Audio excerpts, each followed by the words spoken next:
Relative lowering of vapour pressure. तो हम लोग क्या कर रहे हैं बेटा, आ नॉन वोलेटाइल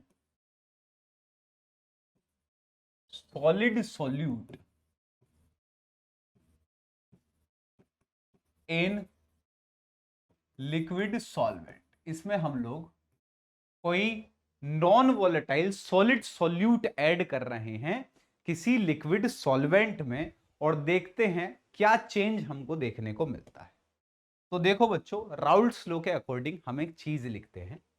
मुझे एक बात बताइए कि अगर मेरे पास कोई सॉल्यूट है और मैंने उसको किसी सॉल्वेंट में ऐड किया है, तो क्या मैं ये कह सकता हूं कि सॉल्यूशन बनेगी? बिल्कुल कह सकते हैं सर, बिल्कुल बनेगी।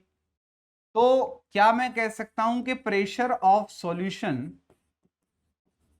Must be equal to pressure of solute plus pressure of solvent? कह सकता हूं, बिल्कुल कह सकते हैं sir.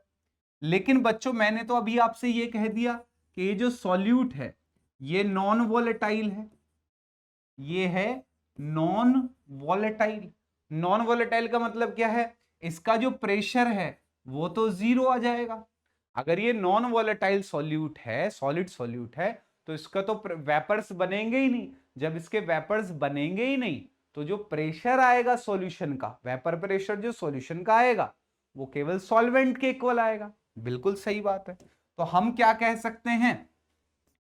Pressure of solution must be equal to pressure of solvent, क्योंकि सॉल्यूट का तो प्रेशर बनेगा ही नहीं, क्योंकि वो तो नॉन वोलेटाइल है। चलिए साहब, बहुत बढ़िया, ये बात हमको समझ में आ गई। प्रेशर ऑफ सॉल्यूशन जो आएगा वो सॉल्वेंट के ही इक्वल आएगा। अब मैं आपसे एक बात पूछना चाहता हूं, सॉल्वेंट का जो प्रेशर था और सॉल्यूशन का जो प्रेशर आया है, बहुत ध्यान सुनना, बहुत ध्यान सुनना, सॉल्यूशन का प्रेशर सॉल्वेंट के ही इक्वल आ रहा है। तो सर फिर अंतर क्या है? सॉल्वेंट का प्रेशर सॉल्यूशन के इक्वल आ रहा है, तो मैं सॉल्यूशन का प्रेशर बोलूं या सॉल्वेंट का प्रेशर बोलूं, बात तो एक ही है। नहीं नहीं नहीं नहीं नहीं, ये बात एक नहीं है बच्चों, बात यहां पर डिफरेंट है। मैंने जब सॉल्वेंट में कुछ नहीं डाला था, तब उसका प्रेशर था पी नॉट सॉल्वेंट, राइट? अभी मैंने आपको थोड़ी देर पहले समझाया था कि जब वो प्योर रहता है, सॉल्वेंट जो प्योर रहा था, तो उसको मैं कहूंगा पी नॉट सॉल्वेंट। जब मैंने उसमें सॉल्यूट डाल दिया, तो यानी कि उसके मोल फ्रैक्शन में कुछ चेंज आया। अब जो उसका मोल फ्रैक्शन है वो है मोल फ्रैक्शन ऑफ सॉल्वेंट, जो कि 1 से हो जाएगा कम। तो अब जो प्रेशर ऑफ सॉल्वेंट आएगा वो आएगा x solvent into p naught solvent, जबकि पहले कितना था? पहले था पी नॉट सॉल्वेंट। आइए इसको मैथमेटिकली मैं एलैबोरेट करता हूं आप, ठीक है? तो प्रेशर ऑफ सॉल्यूशन, ठीक है, आया है मोल fraction of solvent into p naught solvent. Clear? ठीक है। क्या मुझे एक बात बता सकते हो कि ये जो प्रेशर है सॉल्यूशन का, इसका जिम्मेदार तो सॉल्वेंट ही है, लेकिन ये जो प्रेशर है, क्या मैं ये कह सकता हूं, ये जो प्रेशर है इसको मैं ये कह सकता हूं कि after addition of solute, after addition of solute, और क्या मैं इसको ये कह सकता हूं before addition of solute, before addition of solute? ध्यान सुनना भाई, ध्यान सुनना, बहुत ध्यान सुनना। मैं ये कहना चाह रहा हूं कि जो, देखो, आपके पास कोई सॉल्वेंट था, सॉल्वेंट था, प्योर था, आपने उसमें कोई सॉल्यूट नहीं डाला, तो उसका प्रेशर कितना था? सर पी नॉट सॉल्वेंट, ठीक है, प्योर होता है तो पी नॉट सॉल्वेंट आता है, बिल्कुल ठीक है, बिल्कुल ठीक है। अब मैंने उसमें कोई सॉल्यूट डाल दिया, सॉल्यूट डालने के बाद सॉल्यूट का वेपर प्रेशर नहीं आ रहा, उसको जाने दो, लेकिन सॉल्यूट डालने के बाद जो टोटल प्रेशर आया है उसको मैं पी सॉल्यूशन कहूंगा, हां के ना? बिल्कुल कहूंगा। अब पी पी जो सॉल्यूट है वो नॉन वोलेटाइल है, उसकी वजह से जीरो आ रहा है, तो उसको कंसीडर मत करो, छोड़ दो उसको। लेकिन पी सॉल्यूशन तो यही जिम्मेदार है ना कि P solute plus P solvent. अब ये जीरो दे रहा है तो पी सॉल्वेंट के इक्वल हो गया। तो अब मैं ये कह सकता हूं कि पी नॉट सॉल्वेंट जो है वो है before adding solute, solute add करने से पहले जो प्रेशर आया करता तो सॉल्वेंट का। और पी सॉल्यूशन में क्या कह रहा हूं? सॉल्वेंट का ही प्रेशर आफ्टर एडिंग सॉल्यूट। बात समझ में आई? चलिए, तो अब मैं ये कह सकता हूं कि P is equal to x solvent into p naught, उसी लिक्विड सॉल्यूशन का वेपर प्रेशर। चलिए एक काम करते हैं, हम लोग इसको एक एग्जांपल समझते हैं, ठीक है। सपोज करो मेरे पास मान लो कि ये मेरे पास कोई कंटेनर है, इसके अंदर क्या है बच्चों, इसके अंदर है मेरे पास, इसके अंदर मेरे पास कोई लिक्विड है, इसके अंदर मैंने मान लो ये सॉल्यूट है मेरे पास, है ना, ये मेरे पास सॉल्यूट है ना, सॉलिड सॉल्यूट है। इसके अंदर जो मान लो लिक्विड है सॉल्वेंट, इसका कुछ प्रेशर आता होगा। अब ये प्योर है, प्योर, तो कितना प्रेशर आ रहा है सर, पी नॉट सॉल्वेंट। बहुत बढ़िया, ठीक है, बहुत बढ़िया बहुत बढ़िया। इसके अंदर मैंने ये डाल दिया सॉल्यूट। अब इसका जो प्रेशर है वो कितना होना चाहिए, वेपर प्रेशर। सर सॉल्यूट का वेपर प्रेशर प्लस सॉल्वेंट का वेपर प्रेशर, ठीक है, होना चाहिए, बहुत बढ़िया। पी सॉल्यूशन का क्या होना चाहिए, पी सॉल्यूट का vapour pressure plus P solvent का। लेकिन पी सॉल्यूट नॉन वोलेटाइल है, सेल डाला ना आपके सामने, नॉन वोलेटाइल है, सॉलिड सॉल्यूट है, ठीक है।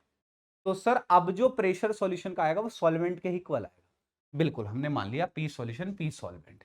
लेकिन ये अलग कैसे हैं, अलग इसलिए हैं कि जब आपने ये सेल नहीं डाला था, सॉलिड नहीं डाला था, तो इसका मोल फ्रैक्शन था 1।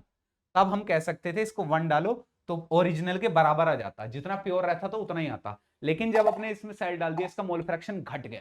इसका मोल फ्रैक्शन जो घटा, तो इसका जो प्रेशर है सॉल्वेंट का वो घट गया, तो जो टोटल प्रेशर आएगा वो कम आ जाएगा। इसे कहते हैं लोअरिंग इन वेपर प्रेशर। जब आप कोई सॉलिड सॉल्यूट डालते हो तो इसका वेपर प्रेशर क्यों घट जाता है, क्योंकि इसका मोल फ्रैक्शन जो है वो कम हो जाएगा। अब दूसरी बात मैं आपको ये कहना चाहता हूं कि हमने कहा पी नोट ये है कि बिफोर एडिंग सॉल्यूट जो उसका प्रेशर आता था, और पी क्या है, आफ्टर एडिंग सॉल्यूट जो प्रेशर आ रहा है किसका, सॉल्वेंट का। सॉल्वेंट का ही प्रेशर हम निकाल रहे हैं, ठीक है। बट सर इसमें सॉल्यूट तो हम कहीं यूज ही नहीं कर रहे हैं, we are more interested in using the properties of solute particle. तो क्या मैं इसको ये लिख सकता हूं कि P is equal to 1 minus x solute. बिल्कुल लिख सकते हैं सर, आपने ही बताया था कि mole fraction of solute plus mole fraction of solvent must be equal to 1, तो हमने इसको कर दिया। तो P is equal to p naught minus p naught x solute, ठीक है, बहुत बढ़िया। मुझे एक बात बताइए कि p naught minus p is equal to p naught x solute, क्या मैं इसको लिख सकता हूं, है ना? इसको मैं इधर ले आया, इसको मैं इधर ले आया। मुझे एक बात बताओ कि ये क्या है, पी नॉट माइनस पी क्या है, ये है बच्चों lowering in vapour pressure. Vapour pressure में कितना कम हुआ, मान लो कि सॉल्यूट पार्टिकल ऐड करने से पहले उसका वेपर प्रेशर आता था 100, जब आपने सॉल्यूट उसमें ऐड कर दिया उसका वेपर प्रेशर हो गया 80, है ना। तो 80 कौन है ये, 100 कौन है ये। मैंने क्या कहा, before adding solute after adding solute, तो पी क्या है, आफ्टर एडिंग सॉल्यूट, है ना। वेपर प्रेशर ऑफ सॉल्यूशन जिसको आप कह रहे हो वो है after adding solute. After adding solute ही तो सॉल्यूशन बना। वेपर प्रेशर ऑफ सॉल्यूशन क्या है, आफ्टर एडिंग सॉल्यूट। और वेपर प्रेशर ऑफ सॉल्वेंट क्या है, before adding solute, pure solvent, ठीक है। तो अब मुझे बताओ, पहले 100 था बाद में 80 हो गया, तो जो डिफरेंस आया कितना घटा सर, 100 माइनस 80, 100 माइनस 80, 20, तो क्या है सर, ये तो लोअरिंग इन वेपर प्रेशर है। अब इसको मैं नीचे ले आता हूं, अब इसको मैं नीचे ले आता हूं, P naught minus P upon P naught बराबर एक्स सॉल्यूट। ये क्या है बच्चों, ये है relative lowering of vapour pressure, ठीक है। ये है हमारे पास relative lowering of vapour pressure, RLVP। बात समझ में आ गई। यहां पर हमने एक non volatile solid solute add किया है, जिसकी वजह से कोई वेपर प्रेशर नहीं आ रहा है, जिसके कारण, लेकिन उसके वजह से, उसके डलने की वजह से उसके मोल फ्रैक्शन में चेंज आ जा रहा है। सॉल्वेंट का मोल फ्रैक्शन 1 से घट के कम हो जाएगा। जब उसका मोल फ्रैक्शन कम हो जाएगा तो उसका पार्शियल प्रेशर कम हो जाएगा, उसका वेपर प्रेशर कम हो जाएगा। तो हम लोग यहाँ पर सॉल्यूशन की जो बात कर रहे हैं ना, वो हम सॉल्वेंट के ही वेपर प्रेशर की बात कर रहे हैं। सॉल्वेंट का vapour pressure before adding solute, यानी कि जब वो प्योर रहता था, लेकिन जब हमने उसमें सॉल्यूट ऐड कर दिया उसका मोल फ्रैक्शन घटा, उसका वेपर प्रेशर घटा, किसका, सॉल्वेंट का। तो जो सॉल्यूशन का वेपर प्रेशर है वो सॉल्वेंट का ही वेपर प्रेशर हम लोग कैलकुलेट कर रहे हैं, before adding solute after adding solute, ठीक है। लेकिन जो आफ्टर एडिंग सॉल्यूट है उसको हम पी सॉल्यूशन कह दे रहे हैं। तो p solution is equal to mole fraction of solvent into p naught solvent. तो पी नॉट व्हेन प्योर, इसको हम क्या कहेंगे, व्हेन प्योर व्हेन प्योर, यानी कि बिफोर एडिंग सॉल्यूट, जब वो प्योर होता था, और इसको क्या कहेंगे आफ्टर एडिंग सॉल्यूट या फिर पी सॉल्यूशन। बात समझ में आ गई? यह है लोअरिंग इन वेपर प्रेशर, यह है relative lowering in vapour pressure, जो कि डायरेक्टली प्रोपोर्शनल है मोल फ्रैक्शन ऑफ सॉल्यूट के, यानी कि relative lowering of vapour pressure एक कोलिगेटिव प्रॉपर्टी बन जाती है जो कि डायरेक्टली प्रोपोर्शनल है मोल फ्रैक्शन ऑफ सॉल्यूट के। जितना ज्यादा सॉल्यूट का मोल फ्रैक्शन हो जाएगा, जितना ज्यादा सॉल्यूट का मोल फ्रैक्शन हो जाएगा, उतना कम मोल फ्रैक्शन होगा सॉल्वेंट का। जितना ज्यादा सॉल्यूट का मोल फ्रैक्शन उतना कम सॉल्वेंट का मोल फ्रैक्शन, जितना कम सॉल्वेंट का मोल फ्रैक्शन उतना कम प्रेशर हो जाएगा सॉल्वेंट का बाद में। जितना कम हो जाएगा सॉल्वेंट का पार्शियल प्रेशर, जितना कम मोल फ्रैक्शन होगा उतना कम पार्शियल प्रेशर होगा, राउल्ट्स लॉ। और जितना कम पार्शियल प्रेशर होगा उतनी ही तो ज्यादा लोअरिंग आएगी, और रिलेटिव लोअरिंग उतनी ही कम आ जाएगी। इसी को हम लोग कह रहे हैं कि डायरेक्टली प्रोपोर्शनल है, इसलिए कोलिगेटिव प्रॉपर्टी है। बात समझ में आई? चलिए भाई, अब हम लोग इसके कुछ क्वेश्चंस हम लोग देखते हैं अच्छे अच्छे से, है ना। आरएलवीपी के क्वेश्चंस हम लोग देखते हैं। आ जाइए। कह रहे हैं vapour pressure of water at room temperature is 23.8। ठीक है, वाटर यानी कि प्योर है, तो क्या मैं इसको कह सकता हूं P not H2O 23.8 the vapour pressure of an aqueous solution of sucrose with mole fraction, यानी कि पी मुझे बताना है, यानी कि आफ्टर एडिंग सुक्रोज जिसका मोल फ्रैक्शन 0.1 है वो मुझे बताना है। तो क्या करेंगे भैया, P naught minus P upon P naught बराबर mole fraction of solute. Mole fraction of solute यानी कि सुक्रोज का मोल फ्रैक्शन कितना है, पी नोट कितना है 23.8 माइनस सॉल्यूशन का मुझसे निकालने को बोला है 0.1 मोल फ्रैक्शन है, 23.8 आ जाएगा। 23.8 माइनस सॉल्यूशन का मुझे बताना है, ये है आपका 2.38, इसमें से घटा दो 23.8 minus 2.38 is equal to p, कितना आ जाएगा 21.42। क्लियर है? बात समझ में आ गई? देखो क्वेश्चन को ना तुमको ऐसे पढ़ना है, फॉर्मूला वॉर्मूला इस तरीके से रट्टा मत मानना, तुम ऐसे पढ़ना कि देखो वेपर प्रेशर ऑफ वाटर यानी कि प्योर, और वेपर प्रेशर ऑफ सॉल्यूशन यानी कि आफ्टर एडिंग सॉल्यूट, यानी कि पी बताना है, पी नोट दे रखा है। पी नोट तो खैर देते ही है ज्यादातर, तो पता ही रहता है। आ जाइए अगला सवाल करते हैं। कह रहा है 1 mole of a non volatile solute, solute का हमने 1 मोल ले लिया, यानी कि सॉल्यूट के मोल्स हो गए हमारे पास Na कह दे रहा हूं सॉल्यूट को 1, और कह रहा है 2 मोल्स ऑफ वाटर, यानी कि Nb हो गया हमारे पास 2, तो मोल फ्रैक्शन ऑफ A आ गया मेरे पास 1/3, मोल फ्रैक्शन ऑफ B मेरे पास आ गया 2/3, और ये है सॉल्यूट का मोल फ्रैक्शन। कह रहा है कि the relative the vapour pressure relative, यानी कि P naught minus P upon P naught ही मुझे बताना है, जो कि होता है एक्स सोल्यूट के इक्वल, और एक्स सोल्यूट मेरा कितना आया है 1/3। Option 2 will be the correct answer. Clear है? बहुत सिंपल है। चलिए अब हम लोग बात करते हैं अगले सवाल की तरफ। क्वेश्चन है मेंस का क्वेश्चन है, कह रहा है रूम टेम्परेचर पे कोई डाइल्यूट सॉल्यूशन है यूरिया की, यूरिया हम प्रिपेयर कर रहे हैं bye dissolving 0.6 gram of urea, mole fraction निकल सकता है इन 360 ग्राम ऑफ वाटर। बहुत बढ़िया। If the vapour pressure of pure water at this temperature 35, मैं तो देखो चुपचाप पहले ही लिख लेता हूं, पी नोट कितना है मेरे पास, है ना, ए बी क्या लिख रहा हूं मैं, पी नोट ही लिख दूं 35 mmHg। ठीक है, और कह रहा है lowering of vapour pressure will be, अच्छा पी नोट माइनस पी बताना है मुझे, जो कि क्या होता है मोल fraction of solute into P note, यही तो है यार, अरे यही तो है lowering in vapour pressure. Lowering in vapour pressure क्या है, P note into x solute, और हमसे क्या पूछा है, the lowering of vapour pressure will be P note into x solute. निकाल दो भाई, मोल फ्रैक्शन ऑफ सॉल्यूट कैसे निकालू, मोल्स ऑफ यूरिया कैसे निकलेंगे, मास अपॉन मोलर मास,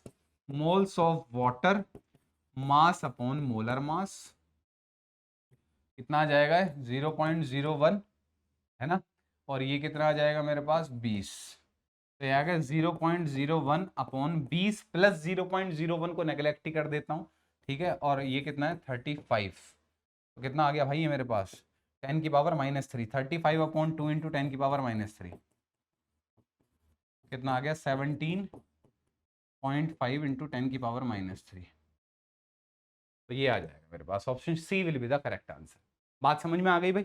ये मैंने नेगलेक्ट क्यों किया है, अब देखो नेगलेक्ट का आपको गेम बता देता हूँ। नेगलेक्ट का गेम ये है, नेगलेक्ट का गेम बहुत ध्यान सुनना, कब करना है कब नहीं करना है, क्योंकि इस चैप्टर में हम लोग आगे न्यूमेरिकल्स में नेगलेक्ट करेंगे। देखो मुझे एक बात बताओ, 2/100 कितना होता है 0.02, 2/2 + 100 कितना होता है 0.019। मुझे भाई एक बात बताओ, पॉइंट के बाद इतनी डिजिट की आज तक चिंता की है क्या आप लोगों ने, जब से आप पढ़ाई कर रहे हो? नहीं की तो इसकी चिंता क्यों कर रहे हो? इसका रीजन मैं आपको बताता हूं। देखो, जब न्यूमरेटर डेनोमिनेटर से बहुत छोटा हो तो डेनोमिनेटर में से न्यूमरेटर को नेग्लेक्ट करो। कंफ्यूज मत होना जो मैंने बोला।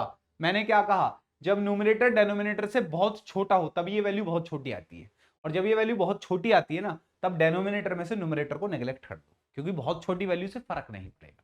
ठीक है, ये बात आगे मेरी ध्यान रखना। चलिए अब हम लोग चलते हैं, एक और सवाल हम लोग कर लेते हैं, फिर चलेंगे हम लोग आगे, है ना। फिर हम लोग वन ऑफ फैक्टर को घुसाएंगे इसमें, और फिर हम लोग सवाल करेंगे। क्वेश्चन है, vapour pressure of acetone is. अच्छा, एसीटोन माने प्योर एसीटोन होता है। प्योर एसीटोन का क्या मतलब है? पी नॉट 185 सॉल्वेंट हमने लिया है। When 1.2 gram of non-volatile substance was dissolved in 100 gram of acetone, its vapor pressure was 183। तो P आ गया मेरे पास 183। ठीक है, तो P not minus P upon P not बराबर X solute. X solute clear? अब देखना जरा कितनी वैल्यू आ रही है, ये वैल्यू बताना सर। ये तो 2/185 आ रही है। ये तो अभी का एग्जांपल हो गया सर, आपका अभी का एग्जाम्पल हो गया। ये तो अभी का एग्जाम्पल हो गया जो अभी आपने मुझे बताया था कि सर जब ऐसी वैल्यू हो, है ना, जब ऐसी वैल्यू हो, जब न्यूमरेटर बहुत छोटा हो डेनोमिनेटर में से, तब डेनोमिनेटर में से न्यूमरेटर को नेग्लेक्ट कर देते हैं। तो कर दो मेरे भाई, क्या दिक्कत है? कर दो कर दो कर दो कर दो। कैसे करोगे? 2/185 किसके इक्वल आ गया? मोल्स ऑफ सॉल्यूट, जो कि मुझे पता नहीं है, 1.2 अपॉन मोलर मास, और moles of solvent 100 gram acetone. Acetone का मास कितना आ जाएगा? 58 आ जाएगा। ठीक है, तो ये मेरे पास वैल्यू आ जाएगी। तो इसको सॉल्व करते हैं भाई, सॉल्व करते हैं इसको। 1.2 इंटू 58 इंटू 185 अपॉन 200, है ना, अपॉन 200। इसको कैसे करें भाई? इसको लगभग 200 ही मान लेते हैं, 1.1 या 2 मान लो इसको, है ना। ये 58 के आसपास ही आ जाएगा, 58 से थोड़ा सा ज़्यादा, 64 इसका करेक्ट आंसर आ जाएगा, है ना। क्योंकि 185 इसको काटोगे तो 1.1 समथिंग आएगा, 1.1 से इसको काटोगे तो 1.1 समथिंग आएगा, 1.1 की मल्टीप्लाई इसमें करोगे तो 58 से थोड़ा सा ज़्यादा आ जाएगा। तो option B will be the correct answer. तो ये था बच्चों पहली colligative property, relative lowering of vapour pressure.